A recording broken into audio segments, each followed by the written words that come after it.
بسم اللہ الرحمن الرحیم الحمدللہ رب العالمین والصلاة والسلام علی سید الانبیاء والمرسلین وعلی آلہ واصحابہ اجمعین۔ بسم اللہ الرحمن الرحیم رب اشرح لی صدری ویسر لی امری واحلل عقدۃ من لسانی یفقہوا قولی۔ بسم اللہ الرحمن الرحیم ان اللہ وملائکتہ یصلون علی النبی یا ایھا الذین آمنوا صلوا علیہ وسلموا تسلیما اللہم صلی علی محمد وعلی آل محمد۔ بسم اللہ الرحمن الرحیم۔ ہم نے پچھلی ویڈیو میں بات کی تھی واقعہ کربلا کا حقیقی پس منظر 72 صحیح الاسناد احادیث کی روشنی میں۔ اس کے 5-6 سب ٹاپک ہیں جس میں سے ہم نے 2 کور کیے تھے۔ اب آج ہم انشاءاللہ کوشش کریں گے باقی 3 کو دیکھا جائے۔ تو ہم نے ابھی تک پڑھ چکے ہیں منہج نبوی صلی اللہ علیہ وآلہ وسلم پر قائم خلافت راشدہ کی صحیح مدت کتنی تھی، اور خلافت کے اہل حقیقی خلفائے راشدین کون تھے، یعنی ابو بکر، عمر، عثمان و علی اور امام حسن۔ اور دوسرا ہمارا سب ٹاپک تھا خلیفہ راشد سے بغاوت بدعت ہے، یعنی مولا علی کے خلاف جو جنگیں ہوئیں وہ بدعت تھیں۔ جنگ جمل، صفین و نہروان میں سیدنا علی کی حقانیت اور شہادت سیدنا عثمان کے اصلی اسباب، یہ سب ہم پچھلی ویڈیو میں ڈسکس کر چکے ہیں۔ آج ہم شروع کریں گے اپنے سب ٹاپک نمبر 3 سے، جس کا نام ہے رسول اللہ صلی اللہ علیہ وآلہ وسلم نے اپنی وفات سے 1 مہینہ قبل مستقبل میں ہونے والے حکومتی بگاڑ سے متعلق غیبی خبریں دے دی تھیں۔ اب وہ غیبی خبریں کیا تھیں، آئیں پڑھتے ہیں۔ سب سے پہلی حدیث صحیح بخاری میں 4042 نمبر حدیث ہے۔ سیدنا عقبہ بن عامر بیان فرماتے ہیں کہ رسول اللہ صلی اللہ علیہ وآلہ وسلم نے 8 سال کے بعد غزوہ شہداء احد پر پھر سے جنازہ پڑھا۔ 8 سال بعد یعنی اپنی وفات والے سال 11 ہجری میں شہداء احد کا جنازہ میدان احد کے قبرستان میں پڑھا، اور آپ کا انداز یوں تھا کہ گویا آپ زندوں اور مردوں ہر ایک سے رخصت ہونے والے ہیں۔ پھر آپ صلی اللہ علیہ وآلہ وسلم منبر پر چڑھے اور فرمایا، میں تمہارا پیش رو ہوں اور میں تم پر گواہ بھی ہوں، اور آئندہ تمہاری اور میری ملاقات حوض کوثر پر ہوگی، جسے میں یہیں سے اس وقت دیکھ رہا ہوں، اور بے شک مجھے زمین کے خزانوں کی چابیاں عطا فرمائی ہیں، یعنی میری امت کو سلطنت روم اور سلطنت فارس کے خزانوں کا مالک بنایا جائے گا۔ مجھے اپنے بعد تمہارے متعلق یہ خوف نہیں کہ تم مشرک ہو جاؤ گے، لیکن اس بات سے ڈرتا ہوں کہ دنیا میں مگن ہو جاؤ گے۔ اسی کا ایک ترک میں صحیح مسلم میں بھی ملتا ہے 5977 نمبر حدیث۔ اس میں سیدنا عقبہ بن عامر فرماتے ہیں کہ رسول اللہ نے مقتولین احد کا جنازہ پڑھا اور پھر منبر پر چڑھے، اس انداز سے کہ گویا زندوں اور مردوں کو الوداع کہنے والے ہوں۔ پھر آپ نے فرمایا، میں حوض کوثر پر تمہارا پیش رو ہوں، اور اس حوض کوثر کی چوڑائی ایلیا اور جعفہ کی درمیانی مسافت کے برابر ہے۔ مجھے یہ خوف تو نہیں کہ تم یعنی صحابہ کرام رضی اللہ عنہم اجمعین میرے بعد شرک کرنے لگ جاؤ گے، مگر ڈر اس بات کا ہے کہ تم دنیا کے حریص بن جاؤ گے اور دنیا کی خاطر آپس میں قتال کرو گے اور بالآخر ہلاک ہو جاؤ گے، جس طرح تم سے پہلے کے لوگ ہلاک ہو چکے ہیں۔ سیدنا عقبہ کا بیان ہے، اسی موقع پر میں نے آخری بار منبر پہ آپ صلی اللہ علیہ وسلم کا دیدار کیا تھا۔ اب ہم اس حدیث کو ڈسکس کرتے ہیں کہ دیکھیں، غزوہ احد ہوئی تھی 3 ہجری میں۔ آپ صلی اللہ علیہ وسلم نے 8 سال کے بعد یعنی 11 ہجری میں جس سال رسول اللہ صلی اللہ علیہ وآلہ وسلم کی وفات ہوئی تھی، اس سال آپ صلی اللہ علیہ وسلم نے پھر جا کے میدان احد میں شہداء احد پہ پھر سے ان کا جنازہ پڑھا،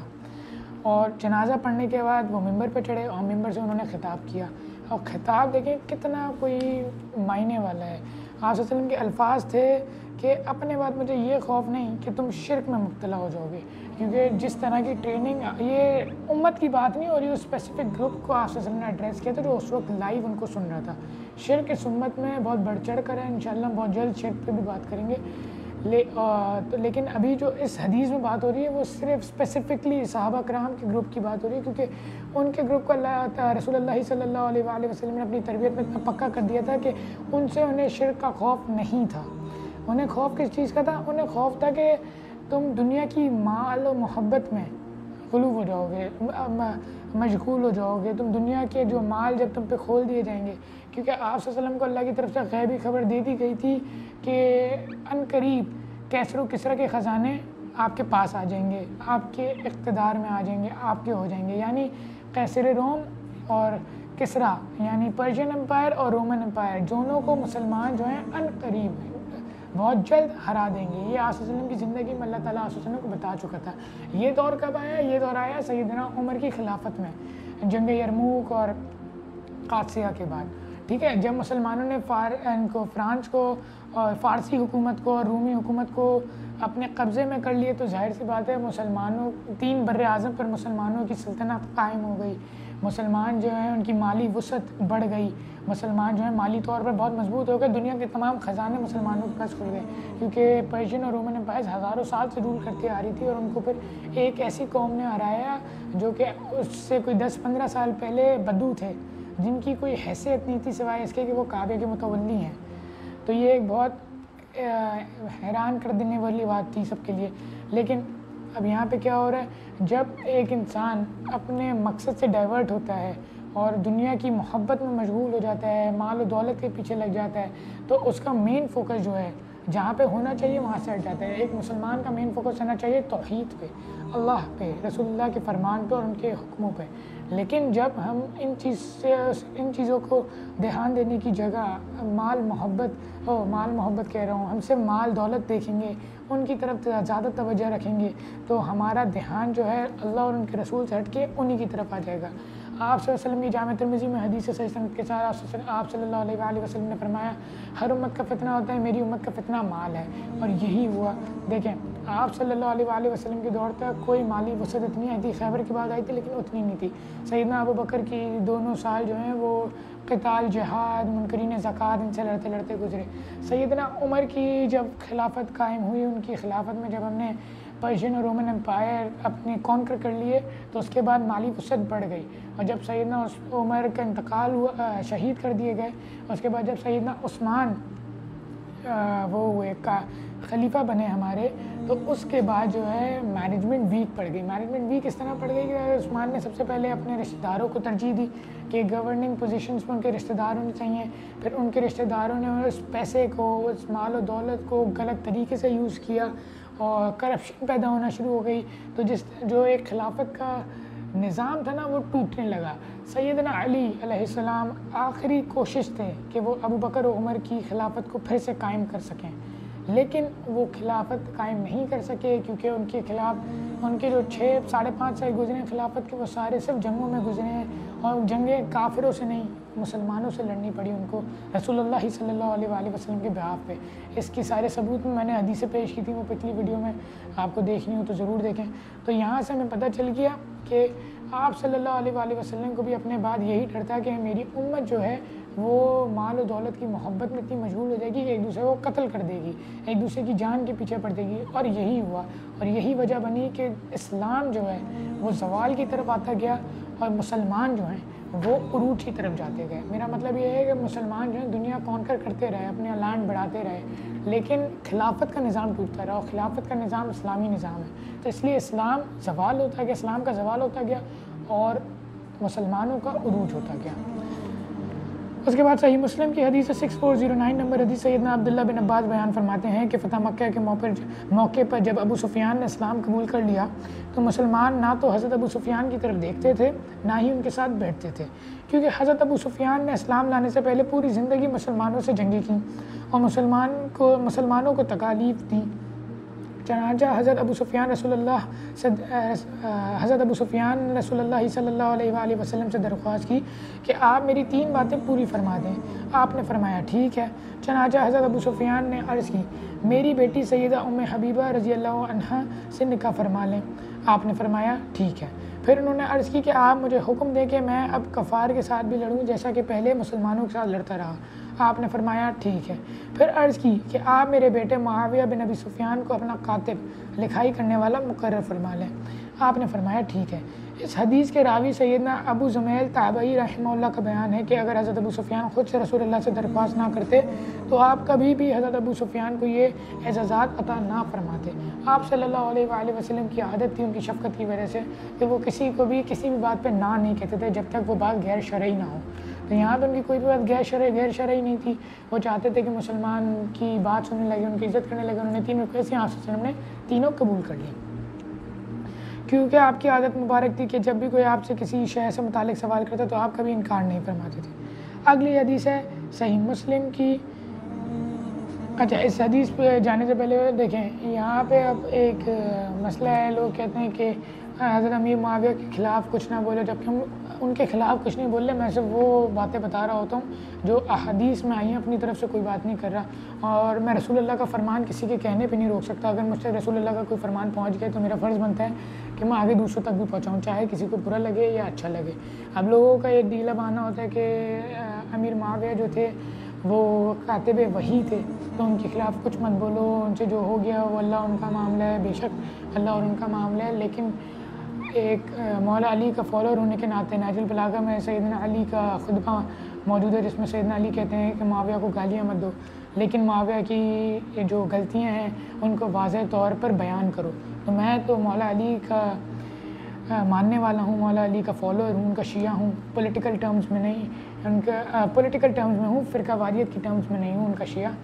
میں ایک پولیٹیکل ٹرم میں بات کروں، شیعہ کہتے ہیں گروہ کو، میں مولا علی کے گروہ میں سے ہوں الحمدللہ۔ تو ان کے گروہ کا ہونے کے ناطے میرا فرض بنتا ہے کہ میں امیر شام معاویہ بن ابی سفیان کی اس تمام غلطیاں واضح طور پر بیان کروں اور لوگوں تک پہنچاؤں، تاکہ انہیں بتاؤں کہ اسلامی نظام توڑنے میں کس کا سب سے بڑا ہاتھ تھا، خلافت توڑنے میں کس کا سب سے بڑا ہاتھ تھا، مسلمان یونٹی مسلمان یکجہتی توڑنے میں کس کا سب سے بڑا ہاتھ تھا، اور آج جو مسلمان اتنی پچھلے 1400 سال میں فرقہ واریت کی لعنت میں پڑے ہوئے ہیں وہ کس نے اس کو آگ دی تھی۔ خیر، صحیح مسلم کی اگلی حدیث ہے 6628 نمبر حدیث۔ سیدنا عبداللہ بن عباس بیان فرماتے ہیں کہ میں بچوں کے ساتھ کھیل رہا تھا کہ رسول اللہ صلی اللہ علیہ وآلہ وسلم تشریف لائے تو میں دروازے کے پیچھے چھپ گیا۔ آپ نے آ کر پیار سے مجھے گدی پر ہلکی سی ضرب لگائی اور فرمایا جاؤ اور معاویہ کو میرے پاس بلا کر لاؤ۔ میں پھر سے معاویہ کو میرے پاس بلا کر لاؤ۔ سیدنا عبداللہ بن عباس بیان فرماتے ہیں کہ میں گیا اور واپس آ کے بتایا کہ وہ کھانا کھا رہے ہیں۔ آپ نے کچھ دیر بعد فرمایا جاؤ اور معاویہ کو میرے پاس بلا کر لاؤ۔ میں پھر سے گیا اور آ کے بتایا کہ وہ کھانا کھا رہے ہیں، تو آپ صلی اللہ علیہ وسلم نے فرمایا، آپ صلی اللہ علیہ وسلم نے بدعا دی، اے اللہ تعالیٰ اس معاویہ کا پیٹ کبھی نہ بھرنا۔ اسی حدیث کی ایک اور ترک جو ہے وہ دلائل النبوہ البہقی میں ہے 2506 نمبر حدیث۔ سیدنا عبداللہ بن عباس بیان فرماتے ہیں کہ میں بچوں کے ساتھ کھیل رہا تھا، وہی بات انہوں نے آپ صلی اللہ علیہ وسلم آئے ان کے پاس، انہوں نے کہا کہ معاویہ کو بلاؤ، وہ گئے حضرت معاویہ کے پاس، تو وہ واپس آ کے آپ صلی اللہ علیہ وسلم نے فرمایا جاؤ معاویہ کو میرے پاس بلاؤ، اور وہ وہی لکھا کرتے تھے۔ میں گیا اور انہیں پیغام دیا، تو جب آپ میں کہا گیا کہ وہ کھا رہے ہیں، میں نے آپ کو آ کے بتا دیا۔ آپ نے کچھ دیر بعد پھر فرمایا جاؤ اور معاویہ کو میرے پاس بلا کر لاؤ۔ میں پھر گیا تو وہی جواب ملا کہ وہ کھا رہے ہیں۔ میں نے پھر آپ صلی اللہ علیہ وسلم کو ساری بات بتا دی۔ پھر آپ نے تیسری مرتبہ فرمایا اللہ تعالیٰ اس کا پیٹ کبھی نہ بھرے۔ اس حدیث کے راوی سیدنا ابو حمزہ رحمہ اللہ فرماتے ہیں یعنی حضرت معاویہ رضی اللہ عنہ کا پیٹ کبھی بھی نہ بھرا۔ پھر امام بہقی رحمہ اللہ اس حدیث کے ساتھ لکھتے ہیں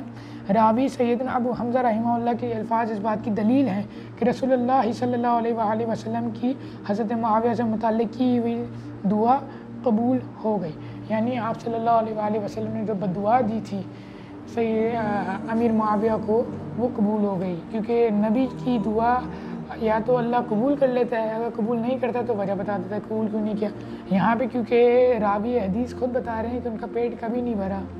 تو اس بات سے ہمیں دلیل مل گئی ہے کہ آپ صلی اللہ علیہ وسلم کی بدعا جو ہے وہ ان کے حق میں قبول ہو گئی۔ اب یہاں پہ ہے نوٹ ہے، یہاں پہ ائمہ اہل سنت کے کچھ فتاوی ہیں جو یہاں پہ نقل ہوئے ہیں، وہ میں پڑھ کے سنا دیتا ہوں آپ کو۔ امام ابن حجر عسقلانی رحمہ اللہ المتوفی 852 ہجری لکھتے ہیں کہ امام بخاری رحمہ اللہ یعنی جنہوں نے صحیح بخاری لکھی، اور امام ابن حجر عسقلانی وہ ہیں جنہوں نے شرح صحیح بخاری کی لکھی تھی فتح الباری۔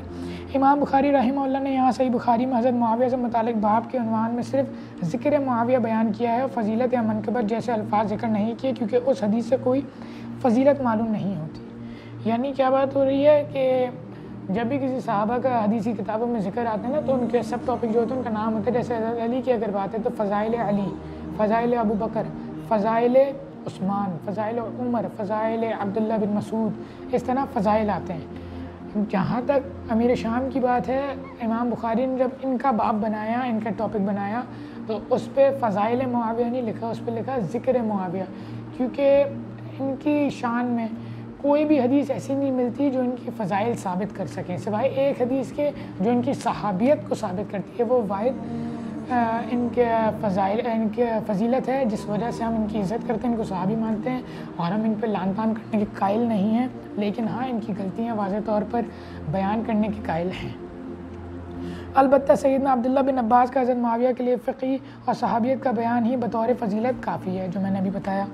تاہم امام ابن ابی عاصم رحمہ اللہ نے حضرت معاویہ کے مناقب میں ایک رسالہ لکھا ہے۔ اس طرح کا کام ابو عمر غلام صولب اور ابو بکر نقاش نے بھی کیا ہے، اور امام ابن جوزی رحمہ اللہ نے بھی من گھڑت احادیث کی نشاندہی کرنے والی ان کی مشہور کتاب الموضوعات میں بھی کچھ روایات ذکر کر کے امام اسحاق بن راہویہ رحمہ اللہ کا یہ قول بھی نقل کیا ہے۔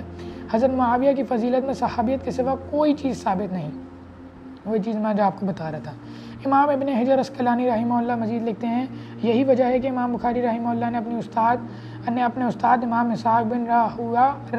راہویہ رحمہ اللہ پر اعتماد کرتے ہوئے حضرت معاویہ کے ذکر میں لفظ فضیلت یا منقبت استعمال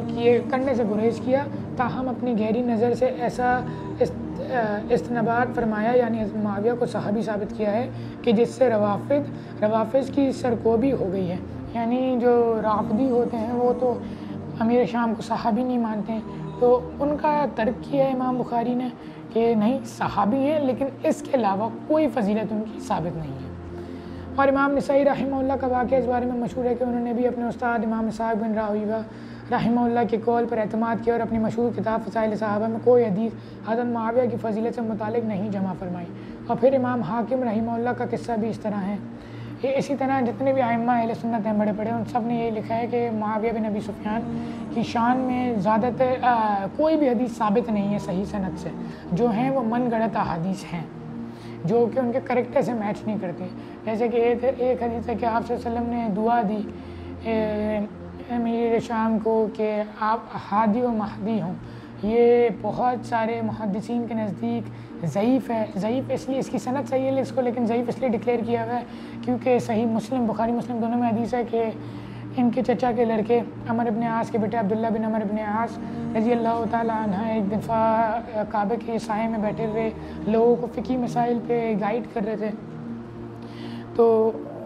ایک دن وہ ان کے آس پاس لوگ بیٹھے تو حضرت عبداللہ بن عمر ابن عاص فرماتے ہیں کہ میں نے رسول اللہ سے خود سنا کہ اپنے حاکم کی اطاعت کرو، اور انہوں نے حاکم کی اطاعت پر کافی دیر زور دیا۔ تو وہاں پہ ایک تابعی بیٹھے تو انہوں نے پوچھا ایک دم سے کہ کیا آپ نے یہ بات رسول اللہ سے خود سنی ہے؟ تو عبداللہ بن عباس نے فرمایا میرے کان نے ان باتوں کو سنا، میری آنکھوں نے آپ صلی اللہ علیہ وسلم کو دیکھا اور میرے دل نے اس بات کو محفوظ کیا، اور خدا کی قسم یہ بات میں نے خود سنی ہے رسول اللہ صلی اللہ علیہ وسلم سے۔ تو یہ بات سن کے تابعی نے سامنے سے فرمایا کہ آپ کے چچا کا لڑکا معاویہ ہمیں حکم دیتا ہے کہ ہم اپنے مسلمان بھائیوں کو ناحق قتل کریں اور ان کا مال ناحق طریقے سے ہڑپ کریں، آپ اس بارے میں کیا کہتے ہیں؟ تو کچھ دیر کے لیے عبداللہ بن عمر بن عاص، کیونکہ وہ کزن تھے، وہ چپ ہو گئے، لیکن ان کے دل میں ایمان تھا تو وہ انہوں نے سر اٹھایا اور فرمایا کہ معاویہ کی اطاعت کرو جب تک وہ اللہ کی اطاعت کرتا ہے، اور معاویہ کی اطاعت نہ کرو جن معاملات میں وہ اللہ کی اطاعت نہیں کرتا۔ یعنی انہوں نے مانا کہ معاویہ بن ابی سفیان یہ ان کاموں کے حکم دیتے ہیں۔ تو جب ایک انسان ہادی و مہدی کیسے ہو سکتا ہے جو لوگوں کو ناحق طور پہ قتل کرائے؟ میں آگے اگزامپلز بھی دوں گا کن کن صحابیوں کو انہوں نے قتل کرایا ہے اور لوگوں کے مال ناحق طریقے سے ہڑپ کریں۔ اور پھر میں خیر آگے ابھی پھر زیادہ ڈیٹیل میں نہیں جانا چاہ رہا، ابھی ہم آگے آئیں گے تو ڈیٹیل، لیکن میں بتانا چاہ رہا ہوں کہ ایسے شخص کا کریکٹر ہادی و مہدی والا نہیں ہو سکتا، تو ظاہر سی بات ہے یہ من گھڑت حدیث ہے، اور جو محدثین اس بات پہ قائم ہے کہ یہ ضعیف حدیث ہے، میں بھی ان سے اگری کرتا ہوں۔ صحیح مسلم کی اگلی حدیث ہے 4776 نمبر حدیث۔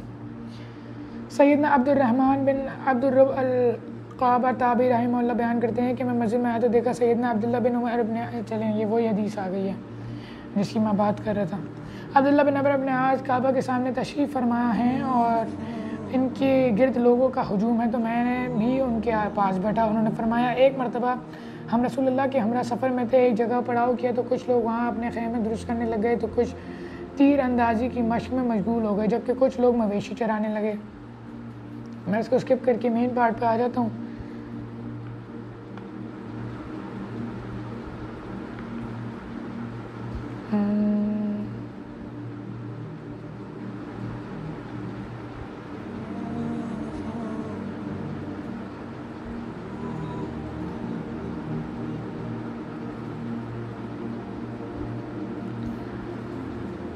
آپ صلی اللہ علیہ وسلم نے خطبہ ارشاد فرمایا مجھ سے پہلے بھی ہر نبی کا یہ فرض تھا کہ وہ اپنی امت کو ان کی بھلائی کے راستے کی خبر دے اور ان کو کوثر کے راستے سے خبردار کرے، اور تمہاری اس امت محمدیہ صلی اللہ علیہ وآلہ وسلم کی عافیت و خیریت و بھلائی کا وقت اس کا ابتدائی دور ہے۔ بہت جلد اس کے بعد والے دور میں ایسی مصیبتیں اور فتنے والی چیزیں آئیں گی کہ تم ان سے ناآشنا ہوں گے۔ یعنی جس وقت تک رسول اللہ موجود تھے وہ سب پیس ٹائم تھا، لیکن جیسی آسد کی وفات ہوگی یہ غیبی خبر اللہ ان کو دے چکا تھا کہ اس کے بعد ایسی آفتیں ایسی مصیبتیں آئیں گی کہ صحابہ جو ہیں وہ اس سے ناآشنا ہوں گے۔ ایسے فتنے اٹھیں گے کہ یہ سب سے بڑھ کر ہے، لہٰذا جو چاہے کہ اسے جہنم سے دور ہٹا دیا جائے، جنت میں داخل کر دیا جائے، تو اسے چاہیے کہ اس کی موت اس حال میں آئے کہ وہ اللہ تعالیٰ اور آخرت پر کامل اور حقیقی ایمان رکھتا ہو اور لوگوں کے ساتھ وہی برتاؤ کرے جو لوگوں سے اپنے حق میں کروانا چاہتا ہے، اور جو امام یعنی وقت کے حکمران کی بیعت کر لے اور دل و جان سے اطاعت قبول کر لے اس سے جہاں تک ہو سکے اطاعت کرنی چاہیے۔ پھر اگر کوئی اور آ کر اس پہلے حاکم سے اقتدار کے لیے جھگڑا کرے تو دوسرے مدعی اقتدار کی گردن مار دو۔ عبد الرحمن بن عبد الرب القعبہ تابعی رحمہ اللہ کا بیان ہے کہ یہ حدیث سن کر میں نے سیدنا عبداللہ بن عمر بن عاص کے قریب ہوا اور عرض کی میں آپ کو اللہ کا واسطہ دیتا ہوں اور پوچھتا ہوں کیا یہ ساری باتیں خود رسول اللہ نے آپ کو سنائی؟ میرے اس سوال پر انہوں نے اپنے دونوں ہاتھ کانوں پر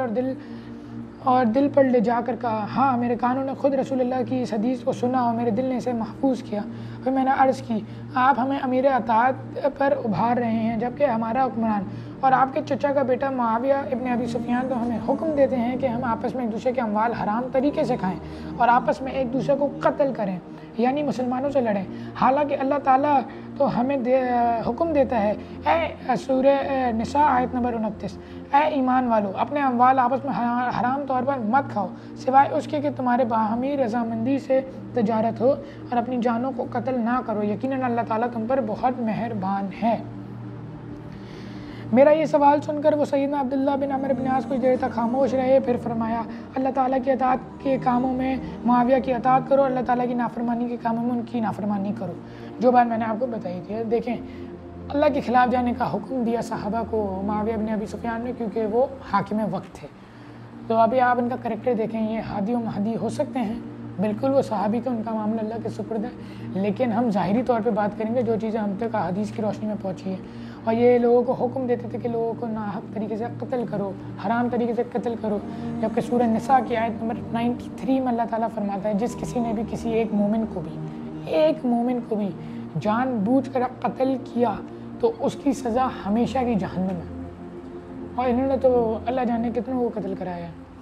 صحیح مسلم کی اگلی حدیث ہے 2284 نمبر حدیث۔ سیدنا ابو سعید خدری بیان فرماتے ہیں کہ ہم رسول اللہ کی حیات مبارک میں رمضان کا فطرانہ ہر چھوٹے بڑے آزاد اور غلام کی طرف سے ایک سا تقریباً 2.5 کلو اشیاء خوردنی یعنی اناج مثلاً گندم اور جو وغیرہ نکالا کرتے تھے، یا ایک ساغ پنیر یا ایک سا جو یا ایک سا کھجور یا ایک سا من کا نکالا کرتے تھے۔ یہ فطرے کی بات ہو رہی ہے جو عید سے پہلے رمضان میں دیا جاتا ہے۔ بس یہ سنت عمل اسی طرح جاری رہا یہاں تک کہ ہمارے پاس حضرت معاویہ شام سے حج یا عمرے کے لیے آئے اور انہوں نے منبر پر لوگوں سے خطاب کرتے ہوئے فرمایا میں سمجھتا ہوں کہ شامی گندم کے 2 مد نصف سا 1 سا کھجور کے برابر ہیں۔ 2 مد کا مطلب ہوتا ہے نصف سا، 1 سا کھجور کے برابر ہیں۔ چنانچہ لوگوں نے بھی اسی رائے و اجتہاد پر عمل شروع کر دیا۔ تو سیدنا ابو سعید خدری نے ارشاد فرمایا جہاں تک میرا تعلق ہے میں تو زندگی بھر اسی طرح سنت کے مطابق فطرانہ 1 سا ہی نکالتا رہوں گا جیسے میں زندگی بھر نکالتا رہا ہوں۔ یعنی لوگوں کے لیے، اپنے رشتہ داروں کے لیے، اپنے لوگوں کے لیے آسانی پیدا کرنے کے لیے انہوں نے ایک نئی کوانٹٹی ڈرائیو کر لی امیر معاویہ نے خود سے کہ میرے خیال سے یہ بھی اس کے برابر ہے تو تم لوگ اتنا نکال لو تو یہ اتنا ہی تمہارا کام جو ہے پورا ہو جائے گا۔ تو ابو سعید خدری جو صحابی ہیں سابقون الاولون میں سے، انہوں نے فرمایا کہ نہیں، میں اسی سنت پہ عمل کروں گا جس سنت کو رسول اللہ ہمارے پاس چھوڑ کے گئے ہیں، اور تمہاری طرح سنت ترک نہیں کروں گا۔ یہاں پہ ہمیں ثبوت ملتا ہے کہ امیر معاویہ نے سنت ترک کی اور لوگوں کو بھی ابھارا کہ آپ سنت کو ترک کر کے میرے طریقے پہ چلیں۔ صحیح مسلم کی اگلی حدیث 4061 نمبر حدیث۔ سیدنا ابو قلابہ تابعی رحمہ اللہ بیان کرتے ہیں کہ میں سرزمین شام میں سیدنا مسلم بن یسار رحمہ اللہ کے علمی حلقہ میں موجود تھا کہ وہاں سیدنا ابو اشعث تابعی رحمہ اللہ تشریف لائے تو لوگوں نے کہنا شروع کیا ابو اشعث آ گئے، ابو اشعث آ گئے، یعنی آنے پر خوشی کا اظہار کیا۔ چنانچہ جب وہ تشریف فرما ہو گئے تو میں نے سیدنا ابو اشعث رحمہ اللہ سے درخواست کی کہ ہمیں سیدنا عبادہ بن صامت والی حدیث تو سنائیں۔ انہوں نے فرمایا ٹھیک ہے، غور سے سنو۔ ہم نے بہت ساری جنگی مہمات سر کی اور بکثرت مال غنیمت حاصل کیا، اور ان دنوں حضرت معاویہ بن ابی سفیان ہمارے حکمران تھے، یعنی ان کی دور حکومت، ان کے دور ملوکیت کی بات ہو رہی ہے۔ ہمارے مال غنیمت میں چاندی کے برتن بھی تھے۔ حضرت معاویہ نے ایک شخص کو حکم دیا کہ ان برتنوں کو لوگوں کی تنخواہوں کے عوض فروخت کر دے، یعنی اگر کسی کی تنخواہ سپوز کریں 12 دینار ہے کسی فوجی کی، تو انہوں نے بولا کہ اب میں 12 دینار کہاں سے نکالوں، یہ چاندی کا وہ پڑا ہوا ہے، اس کو اپنے اندازے سے وزن کر لو اور دے دو۔ لیکن یہ سود ہوتا ہے کہ اگر کسی چیز کے اگینسٹ آپ کسی چیز کو لے رہے ہیں تو وہ ایکول ہونی چاہیے ورتھ میں۔ اگر 12 دینار کے بدلے میں کوئی چیز لے رہا ہوں تو وہ 12 دینار کی ہی ہونی چاہیے، کیا پتہ وہ چاندی کم ہوگی تو وہ گناہ ہے، چاندی اگر وہ 12 دینار سے زیادہ کی ہوگی تو وہ سود ہے، دونوں حرام۔ لوگ نے اس سودے میں بہت دلچسپی سے حصہ لیا کیونکہ زیادہ مل سکتا تھا، سود والا معاملہ تھا۔ جب یہ بات سیدنا عبادہ بن صامت رضی اللہ تعالیٰ عنہ تک پہنچی تو انہوں نے اس عمل کی اعلانیہ مخالفت کرتے ہوئے فرمایا، میں نے خود رسول اللہ صلی اللہ علیہ وآلہ وسلم کو فرماتے ہوئے سنا کہ آپ سونے کو سونے، چاندی کو چاندی، گندم کو گندم، جو کو جو، کھجور کو کھجور اور نمک کو نمک کے بدلے خریدنے اور بیچنے سے منع فرماتے تھے، سوائے اس کے کہ ان میں سے ہر چیز وہ آپس میں برابر وزن اور جنس والی ہو، تاکہ سود کا معاملہ نہ ہو۔ لہٰذا جس نے لینے یا دینے میں وزن کی کمی بیشی کی اس نے سود کا ارتکاب کیا۔ چنانچہ یہ سن کر لوگوں نے خریدے ہوئے وہ چاندی کے برتن واپس لوٹا دیے۔ جب یہ خبر حضرت معاویہ تک پہنچی تو انہوں نے بھی خطبہ دیا اور کہا، سیدنا عبادہ نے تو پھر انہوں نے خطبہ دیا اور کہا، ان لوگوں کو کیا ہو گیا ہے کہ رسول اللہ سے ایسی احادیث بیان کرتے ہیں کہ جو ہم نے نہیں سنی، حالانکہ ہم بھی تو آپ کی مجلس میں حاضر ہوا کرتے تھے۔ حدیث پر اعتراض سن کر سیدنا عبادہ نے پھر اعلانیہ وہی حدیث دہرائی اور فرمایا، ہم نے جو رسول اللہ سے سنا ہے اسے ضرور بیان کریں گے، خواہ معاویہ اسے ناپسند کریں یا کہا کہ خواہ حضرت معاویہ کی ناک خاک آلود ہو جائے، اور مجھے اس بات کی بھی پرواہ نہیں کہ مجھے اس کلمہ حق پہ یعنی صحیح حدیث سنانے پہ تاریک رات میں ان کے لشکر سے الگ بھی ہونا پڑ جائے تو میں نہیں رکوں گا۔ اب دیکھیں، عبداللہ بن صامت سابق الاولون میں سے ہیں، شروع کے اصحاب میں سے، امیر شام جو ہیں یہ فتح مکہ پہ اسلام لانے والے ہیں۔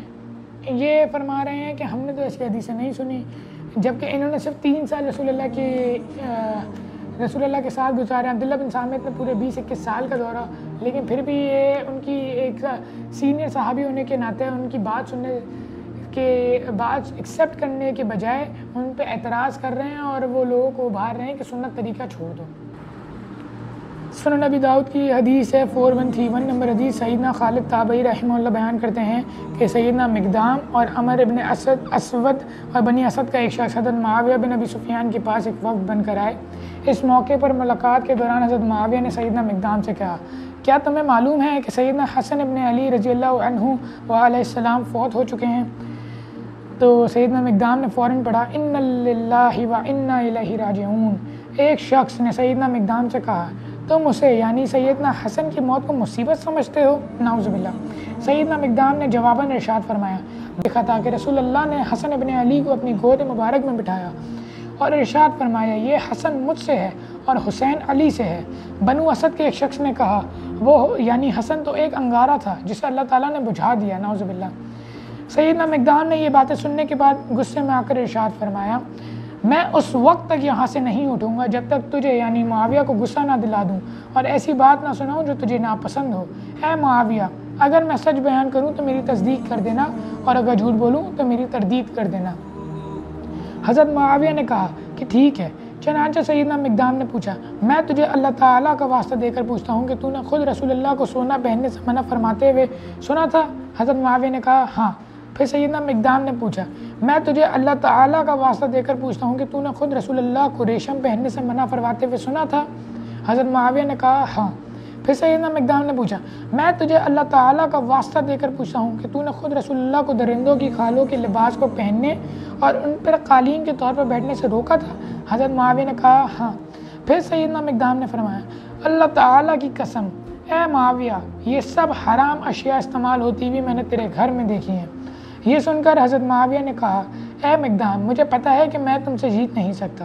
سیدنا خالد تابعی رحمہ اللہ بیان کرتے ہیں کہ پھر حضرت معاویہ نے سید مقدام کے لیے ان کے دونوں ساتھیوں سے بڑھ کر انعام و اکرام کا حکم صادر کیا، اور سیدنا مقدام نے سارا مال اپنے ساتھیوں میں وہیں بانٹ دیا، اور اسدی نے کسی کو کچھ بھی نہ دیا۔ اس بات کی خبر جب حضرت معاویہ کو ہوئی تو انہوں نے کہا سیدنا مقدام تو واقعی ایک سخی شخص ہیں جنہوں نے دل کھول کر دے دیا، اور جو اسدی شخص ہیں وہ اپنا مال کو اچھی طرح سے سنبھالنے والا ہے۔ اسی حدیث کے ایک اور ترک ہے، اس میں الفاظ ہیں کہ یہی لوگ جو ہیں کہ سیدنا مقدام جو ہیں وہ عمر بن اسود، یہ لوگ سب حضرت معاویہ سے ملنے آئے تو حضرت معاویہ نے کہا کہ حسن ابن علی کو فوت کر دے، وہ فوت ہو گئے ہیں، تو حضرت مقدام نے انا للہ و انا الیہ راجعون پڑھا، تو حضرت معاویہ نے بولا سامنے سے کیا کہ تم حسن کی موت کو ایک مصیبت سمجھتے ہو؟ نعوذ باللہ، یہ نواسے رسول کی موت کو یہ مصیبت نہیں سمجھتے تھے، کیونکہ بنو امیہ ہی تھی جنہوں نے زہر دے کے سیدنا حسن کو شہید کیا تھا ایک سازش کے تحت۔ اللہ اکبر۔